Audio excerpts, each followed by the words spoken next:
भी बनती है। नमस्कार, मैं साक्षी राठौर अम्बेडकर सदन से आज अपने सदन का प्रतिनिधित्व करते हुए आप सभी के सम्मुख उपस्थित हूँ। जैसा कि हम सभी जान ही रहे हैं कि आज हम गणतंत्र दिवस के उपलक्ष्य में यहाँ पर एकत्रित हैं। आप सभी को फिर से गणतंत्र दिवस की ढेर सारी शुभकामनाएं। देखिए, एक प्रश्न कभी हमारे दिमाग में जरूर आया होगा कि गणतंत्रता हमें कैसे मिली।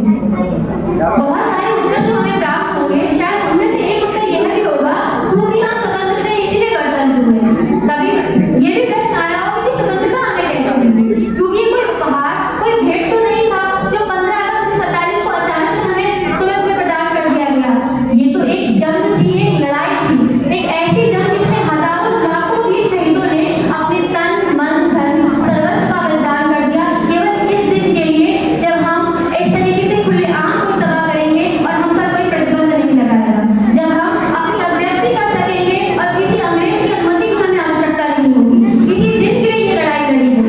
अब एक दूसरी विशेष बात, हम सभी जानते हैं कि आज गणतंत्र दिवस है। बहुत कुछ प्रजातंत्र, गणतंत्र, लोकतंत्र, संविधान के बारे में हम जान चुके हैं और आगे भी जानेंगे, परंतु हमारे लिए बेहद जरूरी है कि इस गणतंत्रता के लक्ष्य तक पहुंचने के लिए जो स्वतंत्रता की लड़ाई लड़ी गई वो कैसी थी उसे भी हम जानें।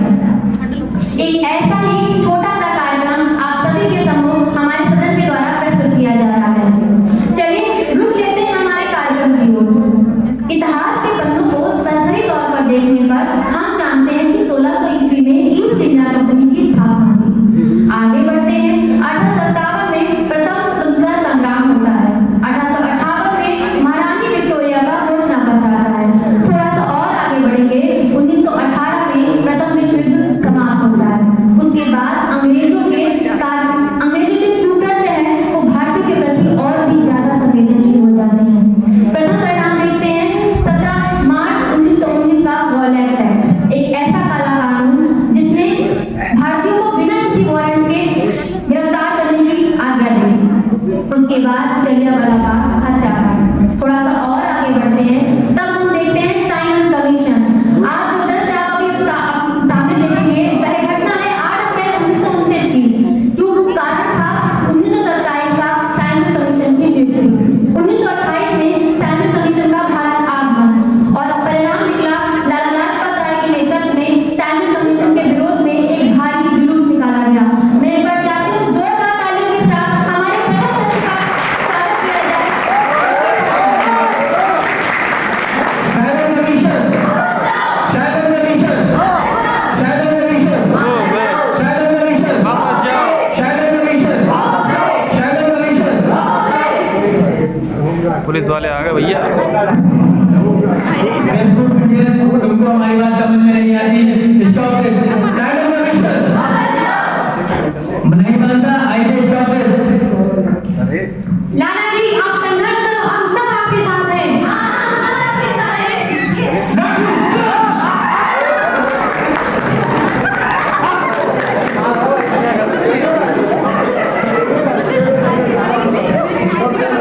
अरे लाला जी को बहुत गहरी चोट लगी है, इनके सर में खून निकल रहा है।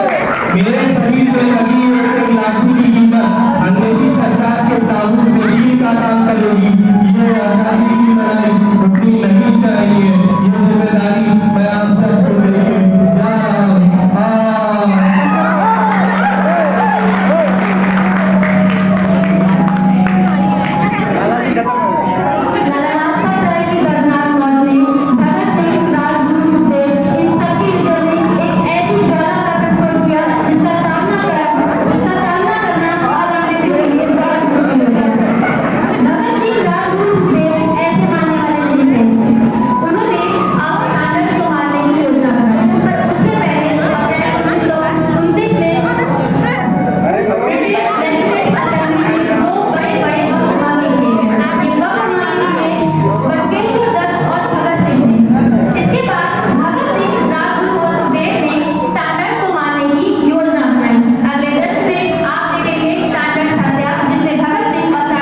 तो पहले बता ना।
रणनीति की मैं आशा करती हूँ कि आप सभी के सामने इस दृश्य का ये जो कार्यक्रम है इसका जो उद्देश्य जो औचित्य जो संदेश हम आप सभी के सामने लाना चाहते थे वो लाए होंगे।